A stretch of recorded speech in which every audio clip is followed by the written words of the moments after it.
Disons-nous les choses avec mes meilleurs punchliners et punchlineuses. Comme vous le savez, je me promène avec ma caméra ici et là et je repère des punchliners et des punchlineuses en tout genre. Aujourd'hui, je suis avec différentes personnalités. Je les présente de suite. Monsieur Melvin, comment vas-tu? Ça va et toi? Ça va tranquille? Tant mieux, merci de l'invitation. De rien, mon ami. Merci de me qualifier de meilleur punchline. Ça fait plaisir. Association, pourquoi pas nous, soutien scolaire sur Grigny. Pour les jeunes, on en discutera. Ayam Desi, comment vas-tu? Salut, ça va et toi? Tu vas bien? Ouais, je vais très bien, ça va. Merci. Tranquille. Tranquille. Monsieur Djigui Diarra, Yo, l'enfant de Grigny, comme Yes, sir. Melvin, comme Yes, sir. Ayam Desi, yes, I- voilà, cinéaste. merci pour l'invitation. Mhm. On est là, hein, on va d'être ça. Sans plus attendre, je vais commencer par le thème directement. Donc, à votre avis, ce que l'on vit en ce moment même, via le comité Adama, les violences policières, est-ce que pour vous, ça deviendra historique? Ou selon vous, ça va être anecdotique, un peu comme, vous vous souvenez de ce qui s'était passé, un peu l'indignation collective par rapport à l'esclavage en Libye? Je me souviens avoir fait une interview et j'avais dit comme quoi, lorsque Trône de Boba va sortir, les gens ils vont zapper direct. Bon, c'est ce qui s'est un peu passé, t'as vu. Mais quoi qu'il en soit, voilà. Est-ce que pour vous, ça va être historique ou ça va être quelque chose d'anecdotique? Qui est chaud pour prendre la parole? Monsieur Djigui. Je vais bien commencer. Moi, je pense que c'est déjà historique, en fait, dans le sens où on n'a jamais vu ça. C'est-à-dire une famille qui est persécutée de tous les côtés par l'État. 5 frères en prison. Déjà qu'il y en a un qui est décédé dans des circonstances très graves. Par la suite, les frères qu'on prend, qu'on met en prison, notamment Bagui, qui est le dernier, Bagui Traoré, qui est le dernier à avoir vu Adama en vie. Donc c'est un témoin clé de l'affaire. Et cet acharnement, cette injustice policière a fait que l'opinion publique s'est ralliée et s'est mise du côté de la famille Adama. Il faut dire que Assa Traoré, c'est la figure de proue en ce qui concerne les violences policières du comité, mais en ce qui concerne les violences policières, c'est quelqu'un qui a réussi à être très fédérateur, à mettre sous sa bannière différentes personnes de différentes origines sociales, de backgrounds socioculturels différents, etc. Et pour moi, en tout cas, c'est historique dans le sens où vous avez vu la marche du 2 juin, même si c'est vrai que c'était dans une période où il y avait l'effet George Floyd, mais comme moi j'ai toujours dit et d'autres personnes on a toujours dit, les George Floyd, les Tamir Rice, tout ça, il y a les mêmes cas de figure en France en fait, et que à un moment donné, l'eau ça chauffait trop, donc il y a eu un besoin de s'exprimer, d'aller dans la rue, de communier ensemble, d'avoir une espèce de communion civile comme ça, tous ensemble. Et c'est vrai que le comité Adama est un peu le réceptacle de tout ça. Mais après, c'est un comité qui comment dirais-je, a permis à certaines affaires, malheureusement, un peu plus tôt dans les années 2000, qui sont tombées aux oubliettes, ça a permis de mettre un peu de la lumière dessus. Donc c'est historique dans le sens où, oui, ça a mis le débat des violences policières au sein dans la société, vraiment. C'est colmaté, c'est sûr. Et ça a permis, d'un autre côté, au niveau de la solidarité, mettre en avant des histoires comme, par exemple, Baba Kargey à Rennes, Angelo Garant, pareil aussi à Rennes, à mettre en avant ces histoires et montrer qu'en fait, ok, les noms des victimes changent, sont différentes, mais c'est le même cas de figure, c'est la même volonté de dénoncer un système raciste, un système inégalitaire, un système qui, voilà, que ce soit les Noirs, les Maghrébins, les Blancs prolétaires, racisés, que ces personnes-là ne démarrent pas la vie à la même hauteur que tout le monde. Et bon, bref, voilà, je m'étends un peu, mais tout ça pour dire que c'est historique en termes de mobilisation et en termes de débat autour de la question. Et forcément, il y aura des résultats. Ayam Desi. Moi, pour ma part, je vais aller un peu à l'encontre de Djigui. Je pense que c'est anecdotique parce que c'est différents noms, comme il a dit, mais qui sont que le peuple exprime d'une manière différente. Ça veut dire que quand on retourne sur Ziad et Bouna, c'était des émeutes en n'en pas finir. Des couvre-feux où on ne pouvait plus sortir jusqu'à certaines heures. Même en sortant de la gare, tu sortais de l'école, tu te faisais arrêter si tu étais un peu trop en retard. Et là, du coup, c'est fait d'une manière un peu plus, je vais dire, ciblée, politique, un peu. Et c'est mieux encadré, on va dire, que c'est fait vraiment d'une démarche, on va dire, un peu pacifiste. Donc, c'est pour ça que je me dis qu'il va suffire encore d'un autre nom, d'une autre bavure qui sera faite d'une manière encore plus, comment dire ça, je ne vais pas employer ces termes-là, on va dire, j'allais utiliser autre chose, mais on va se calmer. Et je pense qu'après, et la manière dont le peuple va s'exprimer, ça changera. Et du coup, je pense qu'on ira en crescendo ou pas. Ok, donc pour Jiggy, ça va être historique, pour toi, anecdotique. Monsieur Melvin. Les gens ils vont croire qu'on a préparé parce que pour moi, c'est historique pour notre époque. Mais en fait, en fonction de notre comportement, c'est à nous de voir si ça va devenir anecdotique ou pas. Parce que en fait, ce qui se passe, c'est quelque chose de grave. Mais on n'en parle que dans les milieux où on doit en parler. Tu vois, on ne va pas en parler à l'école encore. On ne va pas en parler pour éduquer les petits. Il n'y a pas d'endroit où il y a des discussions par rapport à ça. Il y a juste des rassemblements, on va dire, sauvages. Tu vois, on va dire rendez-vous là pour faire la marche sur Adama. Mais ça ne va pas concerner tout le peuple et surtout la jeunesse. Parce que nous, bientôt, j'espère qu'on aura des enfants, qu'on aura une vie et qu'on sera moins actifs dans ce combat-là. Mais c'est à nos petits frères, nos petites sœurs qui sont un peu partout dans la France, tu vois, de remener le combat. Parce que comme Désir l'a dit, c'est sûr que ça va arriver malheureusement. Et si nous, on n'a pas déjà éduqué nos petits à comment mener cette bataille, comment ne pas lâcher et comment ne pas la rendre anecdotique, je ne pense pas que ça va avancer et que ça va rester pour le coup anecdotique, à part si nous, là, on marque le coup comme ils sont en train de le faire, le collectif Adama, parce que franchement, moi, je les suis sur les réseaux, c'est incroyable ce qu'ils font, ils ne lâchent pas, c'est quelque chose que je respecte, c'est quelque chose qui doit être enseigné déjà pour moi, qui doit être vu par tout le monde et par les plus jeunes aussi. Il faut arrêter de cacher la chose et de se dire la police ne tue pas. Faut arrêter de dire aux petits il n'y a que le cancer, il y a que faut protégez-vous du sida, désolé ce qu'on dit, mais aussi maintenant il faut savoir se protéger un peu de tout le monde et notamment de la police. On nous dit allez pas dans un quartier parce que vous pouvez vous faire agresser, mais faites attention quand il y a les gyrophares de la police derrière vous. Donc en tout cas moi c'est juste de l'éducation que je pense qu'il faut qu'il y ait sur ce sujet-là pour que ça reste historique. Moi je suis tout à fait d'accord avec Melvin, j'aimerais juste rajouter quelque chose parce que j'ai omis de dire un truc.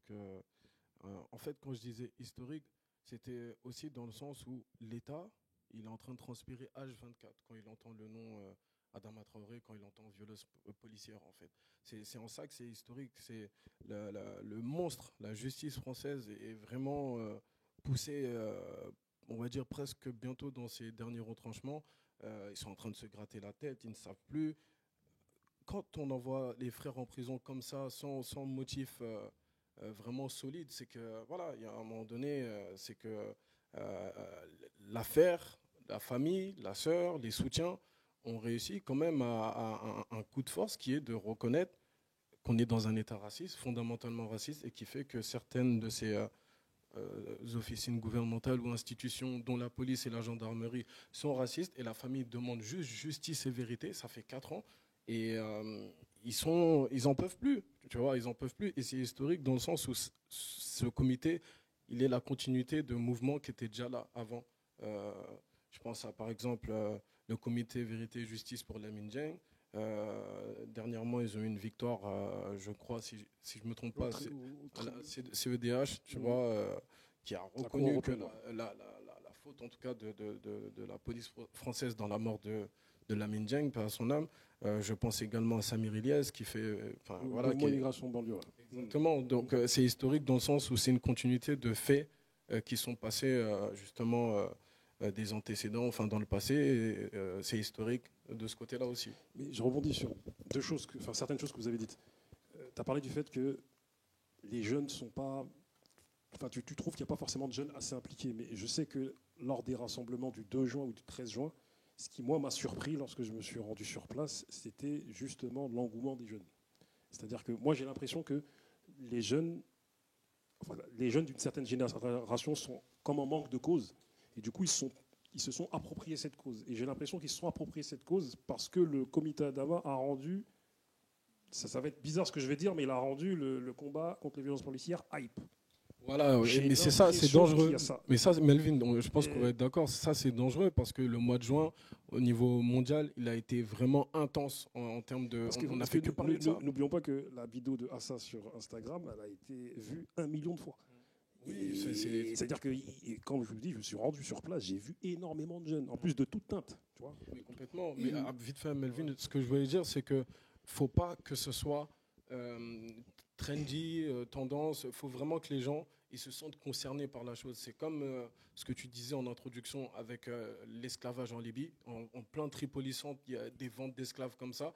On a dénoncé ça pendant un mois, puis après, très vite, on est passé dans nos vies quotidiennes. Moi, je pense que peu importe le problème, violence policière, je sais pas, violence faite aux femmes, les viols sur les enfants, etc., il faut vraiment qu'on se sente concerné et que ça dure sur le long terme et non pas je me rends sur place. Comme beaucoup de personnes, malheureusement, le 2 juin sont venus pour faire leurs meilleures photos Instagram. Ah, j'étais là, les likes, les partages, et puis c'est tout. Non, il nous faut des personnes qui visent l'intérêt général, qui visent le bien commun, en fait. Voilà. Attends, Melvin. Voilà, c'est ce que je disais. Après, quand on parle de jeunes, je crois que c'est question d'âge. Parce que toi, tu me vois comme un jeune, tu vois. C'est normal, il y a beaucoup de gens de mon âge. Mais comme il a dit, aussi pour montrer... Moi, j'ai 22 ans. Bah, moi, j'ai vu des gens de 22, même de 18, 19, 17. Moi, je pensais plus... Moi, quand je parle de jeunes, je parle des petits avec qui je travaille tous les jours, tu vois. Et ils ont entre 15 et 16 ans, tu vois, parce qu'ils ont d'autres problèmes dans leur vie. Mais je suis triste de leur dire que la police aussi peut devenir un problème, tu vois, parce qu'ils ne le voient pas tout de suite. Et ben, c'est notamment grâce à ce genre de combat-là, grâce à ce genre de collectif, grâce à ce genre de démarche que je les sensibilise à la cause. C'est pour ça qu'en fait, on sépare jeunes. Ouais, de mon âge, il y en a plein.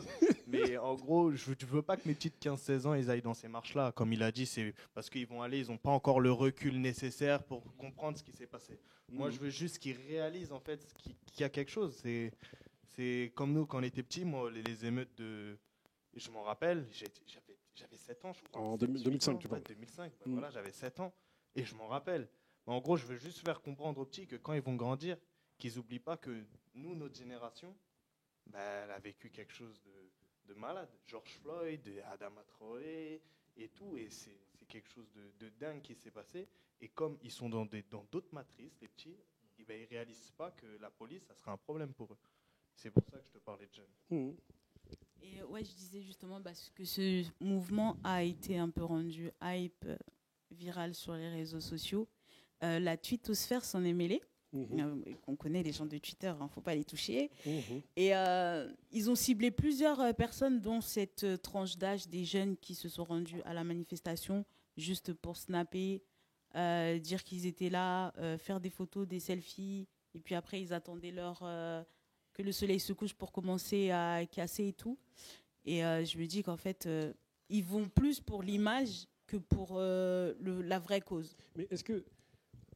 Parce que, voilà... Et c'est à double tranchant en fait d'avoir rendu cette cause hype, comme tu dis.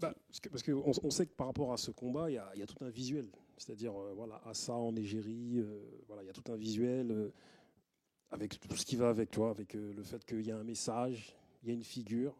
Mais même si la cause est rendue hype, est-ce que c'est pas tant mieux? Est-ce que c'est pas tant mieux pour le comité? Parce que l'important aussi, c'est qu'il y ait du monde. Parce qu'il y a forcément des gens sincères dans cette hyperie, si je puis dire ça comme ça. Mais tu sais, malheureusement, on est dans une époque où c'est triste, ce que je veux dire. Il faut que les choses deviennent virales pour qu'on parle de certaines affaires. C'est n'importe quoi. Normalement, ça doit être... on t'a fait du tort, telle ou telle loi n'ont pas été respectées.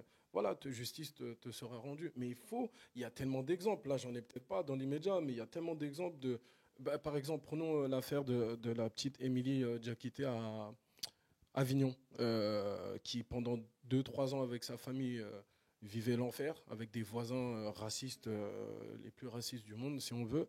Elle a demandé l'aide de la police, de la gendarmerie. Hop, c'est tombé Vraiment, il n'y a eu aucun écho. Puis dès qu'elle a mis la vidéo sur Twitter et Instagram, plus de je sais pas combien de millions de vues, là, les choses ont commencé à bouger pour elle. Et je trouve ça très dommage, c'est pas normal. Donc la hype me gêne. Moi, je vois ça, je vais peut-être aller loin, mais je vois ça. Enfin, c'est comme une guerre, en fait. Et dans les rangs de notre armée, on ne peut pas avoir des... il faut que des guerriers, pas des guerriers, pas des jardiniers, pas des...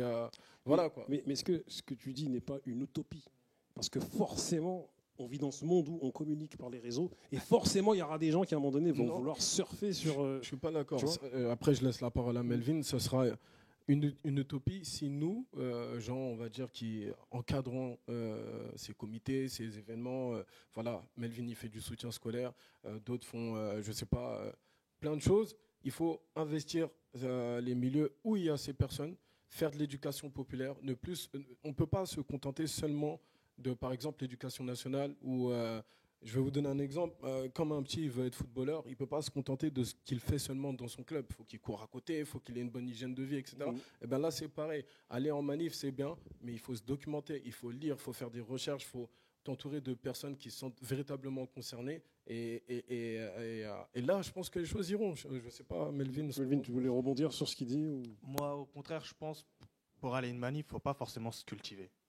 Parce qu'à partir du moment de se dire je vais à une manif, il faut que je me cultive, c'est-à-dire que la manif, elle devient déjà un peu fermée. Mais il faut déjà que tu saches pourquoi. Exactement, on peut savoir la cause. Mais après, se documenter et tout, un minimum, c'est vrai, mais pas nécessairement. Moi, je suis fier qu'il y ait eu autant de monde à la marche de Asia, à part les casseurs à la fin, ça c'est quelque chose qui me désole. Mais parce que d'un côté, je me dis, peut-être sur ce pourcentage qui est parti pour la hype, bah peut-être, il y en a 100, on va dire peut-être 5%, ils vont revenir en ayant appris quelque chose. Des fois, la manif, elle va t'apprendre quelque chose. Je suis contre la hype. Moi aussi, tu peux le voir, mon asso, elle a 30 abonnés parce qu'on est contre ce truc-là. Mais je trouve qu'elle est devenue nécessaire et malheureusement, comme il a dit, c'est grâce à certaines vidéos YouTube, Twitter, ce que j'ai pas, parce que y a des gens qui n'aiment pas, mais c'est grâce à ces choses-là que les choses elles avancent. Parce que les gens maintenant, ils veulent que bien se faire voir sur ces réseaux-là. Oh, moi je défends une cause. Oh, moi je défends ceci. Et du coup, les gens ne s'impliquent plus. C'est vrai, parce que maintenant, tout le monde se proclame défenseur des droits de la femme, défenseur contre des hommes, des petits qui se sont fait agresser, défenseur des agressions policières, mais du coup, tout le monde se perd et plus personne se focalise sur un sujet. En gros, quelqu'un qui suit la hype, pour moi, semaine A, il va être contre les violences policières et semaine B, il va être contre quelque chose d'autre. Et c'est ça que je trouve regrettable. Il y a Camélia Jordana qui lors d'une émission, On n'est pas couché, me semble-t-il, a parlé du fait qu'à un moment donné... Voilà, elle avait peur lorsqu'il y avait des policiers qui notamment, pouvaient venir la contrôler quand elle avait les cheveux frisés. J'ai une question à vous poser. Camélia Jordana, selon vous, a-t-elle plus de corones que la plupart des rappeurs? C'est-à-dire C'est-à-dire que... Parce qu'elle a dit, elle a peur de se faire contrôler. C'est-à-dire qu'elle s'implique, quoi. Elle dit, et je rebondis, enfin, je continue mon propos. Il n'y a pas si longtemps, il y a M. Kylian Mbappé qui a été taclé par certaines personnes par rapport au fait qu'il a soutenu la cause de George Floyd. Et il y a un rappeur qui s'appelle Medine qui a dit comme quoi il est peut-être plus confortable de soutenir la cause qui se trouve loin là-bas, là, George Floyd, que celle du comité Adama. Ou d'autres comités. Non, mais moi, je ne veux pas être dans un comparatif. Elle a plus de courage que les autres. En tout cas, elle le fait. Tu vois, et... faut se dire aussi que certains footballeurs, malheureusement, quand ils sortent, quand ils vont en centre de formation, ils ont quoi, 12, 13, 14 ans. Il n'y a pas vraiment de formation ou d'initiation. Voilà, exactement. Dans une communauté où même ils sont dans leur centre de formation, leur famille, leurs semblables, c'est les gens de leur centre de formation et leur gars leur coéquipier, c'est ça? Ouais, c'est ça, leur coéquipier. Sinon, non, ils sont matrixés, ils sont formatés à autre chose en fait. Et on ne peut pas tout le temps pointer du doigt, parce qu'en fait, j'ai l'impression que les gens mendient quelque chose en disant oui, mais pourquoi les rappeurs disent rien? Oui, mais pourquoi les artistes ne parlent pas? Oui, pourquoi les footballeurs ne parlent pas? Que chacun fasse sa cause. Et que ce côté de dire oui, les rappeurs n'ont pas de coronesse, oui, les footballeurs ne font rien, oui, les acteurs, on a attaqué Omar Sy parce que oui, il a préféré aller agir pour George Floyd et il ne s'est pas assez exprimé sur Assa et tout. Mais on a envie de dire que chacun fasse ce qui est bon pour lui, en fait, ce qui semble bon. Et ce truc des rappeurs où les gens se sont levés, que ce soit rappeurs ou footballeurs, je pense que c'était avec Théo. Et à ce moment-là, on ne peut pas dire que oui, on n'a entendu personne dire oui, les personnes à des coronesses. Ils sont allés le voir, ils l'ont aidé financièrement. Omar Sy, il soutient, quoi qu'il en soit, il soutient. Maintenant, les rappeurs, lorsqu'il y a eu les concerts que Youssoupha a organisés, ils étaient là. Hein. Fianso, Arsenic et tout ça, tu vois. Non, mais peut-être je voulais dire quelque chose. Non, là, je veux juste compléter ce que Daisy a dit. Pardon, 1-2-1-2. Dans le sens où, moi je pense qu'il ne faut pas attendre, comme elle a dit, après les gens pour faire les choses. Et je peux comprendre aussi les personnes qui critiquent les rappeurs ou les footballeurs, parce que les rappeurs, prenons cet exemple, dans leurs textes, etc., ils utilisent ou ils disent des choses que nous vivons, que nous connaissons, ils côtoient les personnes que nous... Donc, ils font appel à un panel commun, si on peut dire ça comme ça. Donc, dans ce panel commun, il manque le fait de dire... Il y a du racisme, il y a des violences policières, il y a de l'inégalité, il y a de la discrimination à l'embauche, etc. Je peux les comprendre. Mais d'un autre côté, je pense qu'on n'est jamais mieux servi que par soi-même. Venez, on est ensemble, on forme un nœud solide et puis après, advienne que pourra. Je vais finir avec mes dernières questions, parce qu'on va quand même finir notre entretien, parce que je ne sais pas à combien de minutes on en est, mais quoi qu'il en soit, on va finir, parce qu'il faut que je finisse avec les dernières questions. Il y a 10 heures pendant le confinement, qui balançait un message comme Spotify, comme quoi nous soutenons la communauté noire dans ses luttes contre les injustices. Selon vous, tout ceci est de la récupération commerciale ou pas ? Bien sûr. Il n'y a eu que ça depuis l'histoire. Limite, je ne sais pas si je vais aller jusqu'à Théo, mais au moins depuis Adama, il y a beaucoup de récupération. Il n'y a que ça. Après, ça tourne en commercial, ça tourne en tout. Mais il y a beaucoup de récupération. Il y a aussi la Maison Blanche qui, dans la rue, qui est à côté, derrière. Ils ont mis un big Black Lives Matter et tout ça. Et il y a aussi des hommes politiques qui ont mis le genou à terre. Selon vous, tout ceci est de la récupération politique ou pas ? Ouais, franchement, bien sûr que y a de la récupération politique. Après, il y en a peut-être qui le pensent, tu vois. Moi, mais tout ce qui concerne le commercial, tout ce qui concerne, on va dire, les politiciens, je me méfie. Parce que on sait un peu comment ça fonctionne maintenant. On pense savoir, excuse-moi, parce qu'on ne sait rien en fait. Mais pour moi, c'est plus un... Venez, on le fait, ils vont se taire. Tu vois ce que je veux dire ? C'est venez, on se tait, ils vont se faire. Venez, on met un message, ils vont nous suivre. Parce que moi, quand j'ai reçu ce message, je l'ai pris une capture d'écran. Et franchement, même moi, j'étais surpris. Je veux dire, ils sont forts. Ça veut dire, si mon petit iPhone, il a reçu ça, le nombre de millions d'iPhones qui a reçu ça sur Terre en anglais, en chinois, tu vois. Donc, je me dis que c'est de la bonne récupération commerciale parce qu'on ne les voit pas forcément agir. C'est bien de faire un petit message, mais il y a soutenir et il y a dire qu'ils nous soutiennent. Merci de nous soutenir, c'est un peu normal. S'ils nous soutenaient pas, ils ne seront pas là. Personne ne va faire un message je ne soutiens pas la cause de la communauté noire, parce qu'on va tous... c'est un soutien moral. Voilà, c'est un soutien moral. Ils tapent dans l'épaule. Ils nous tapent dans l'épaule. Voilà. Et s'ils veulent aller... Et s'ils veulent aller plus loin, c'est bien les mots, on soutient la communauté, mais soutien vraiment quand vous employez les gens, comment les conditions de travail, le salaire, donner les mêmes chances à tout le monde. Là, ils soutiendront vraiment les gens quand ils remonteront ça en cause. Mais un message pour avoir plus de gens qui s'abonnent dans leur... ça sert à rien, il faut aller plus loin que ça, quoi. En tout cas, je pense que vous le savez, récemment, il y a, en tout cas par rapport au comité Adama, il y a le cousin d'Assa Traoré qui a été retrouvé noyé. Voilà. J'y viens. Là. Voilà, t'y viens. J'aimerais, pour finir, par deux choses. Vous nous parliez un peu de ce que vous faites, c'est-à-dire en quelques mots. Djigui, tu es dans le cinéma, tu es cinéaste aujourd'hui, réalisateur, et tu as fait notamment un film qui s'appelle Malgré eux, où tu traites des violences policières. Est-ce que tu peux nous faire nous en parler en quelques mots, s'il te plaît. Très rapidement, c'est un court-métrage de fiction d'une quinzaine de minutes que j'ai réalisé fin 2017 avec l'aide de Block Up Music. Voilà, j'ai juste posé ma caméra pour faire un constat à Grigny en ce qui concerne les violences policières, parce qu'il y a eu plein de films, séries, fiction, courts ou longs métrages qui abordaient cette question, mais qui ne nous donnaient pas la parole aux gens de banlieue. Et c'était toujours lissé, c'était toujours édulcoré. Donc moi, je ne m'y retrouvais pas et les gens de mon entourage ne s'y retrouvaient pas aussi. Donc on a essayé de faire quelque chose qui correspondait plus à la réalité. Donc voilà, Dieu merci, on a fait beaucoup de festivals. On vient d'être acheté par Canal+. Et c'est vrai que cette question de violence policière, je suis très très impliqué.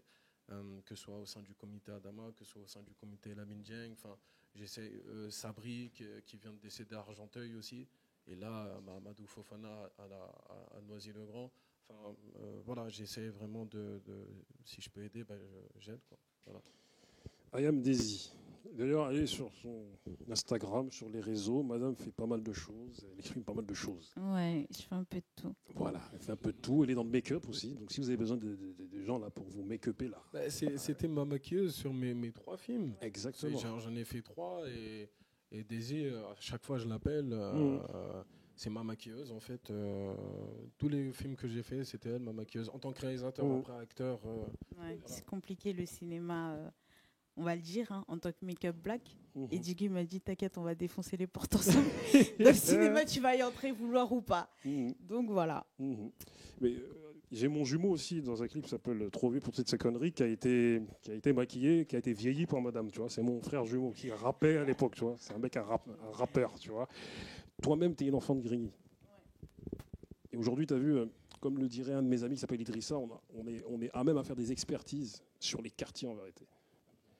Toi, quelle est ta petite expertise en quelques mots de ce que tu as vécu à Grigny, notamment par rapport à la police et par rapport au contrôle. Après, je sais que les femmes ne se sont pas aussi contrôlées que les hommes, mais tu connais beaucoup de... Ouais. Tu connais non, mais même, franchement, les femmes ne se font pas beaucoup contrôler, c'est faux. Mon premier contrôle que j'ai eu, et le dernier, je pense... Je suis une enfant sage, hein. Le premier, j'avais exactement 16 ans et c'était à base de plaquage sur les voitures. C'était des mecs de la BAC. Ils nous ont palpé. Et c'est parce qu'on ne savait pas. Mais c'est longtemps après que j'ai su que les hommes n'avaient pas le droit de contrôler les femmes. Ils vous ont palpé? Ils nous ont palpé normal. Okay. Et c'est ça, en fait. C'est que les jeunes en banlieue ne sont pas assez...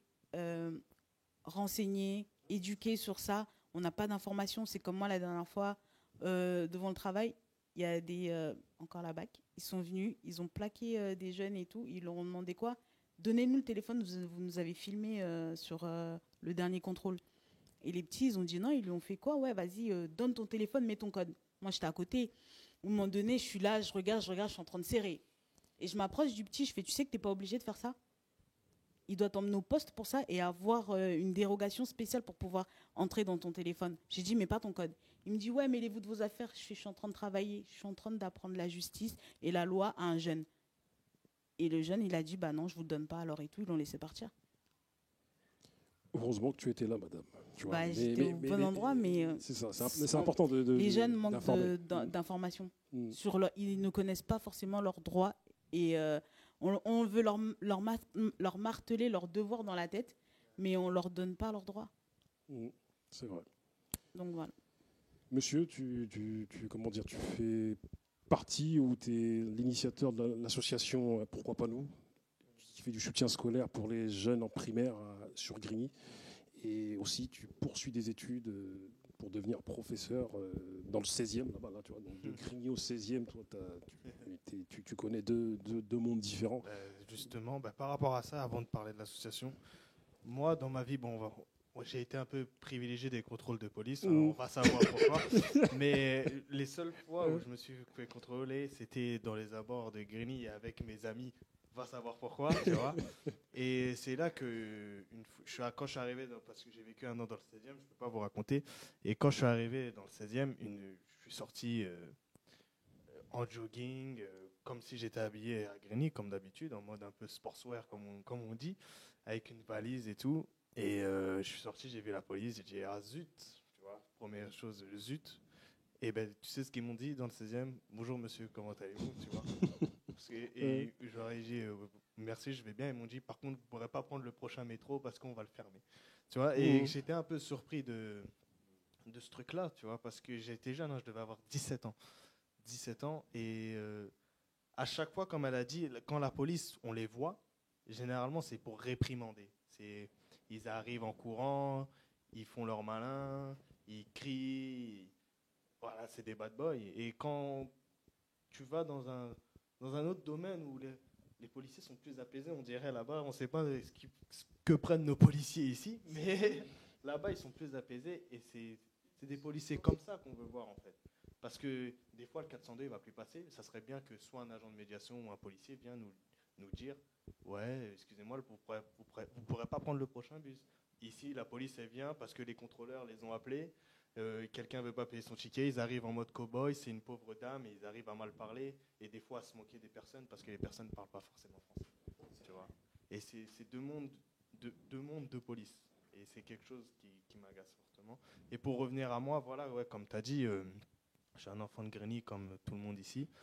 Et le constat, il est simple, c'est que nos petits, ils ont pas les rêves que tous les petits du monde devraient avoir. Pourtant, ils jouent de la même manière, ils s'amusent de la même manière, ils rigolent de la même manière. Mais nos petits, sur leur métier, ils sont vite limités.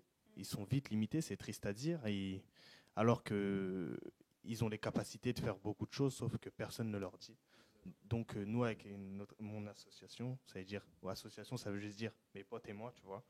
Ben, on est avec les petits, on essaie de faire leurs devoirs et surtout de changer leur mentalité et de leur enlever toutes leurs pensées limitantes. C'est tout. Sur ces mots, je vous remercie à tous les trois. Merci à toi pour l'invitation. Merci à vous. Merci à toi.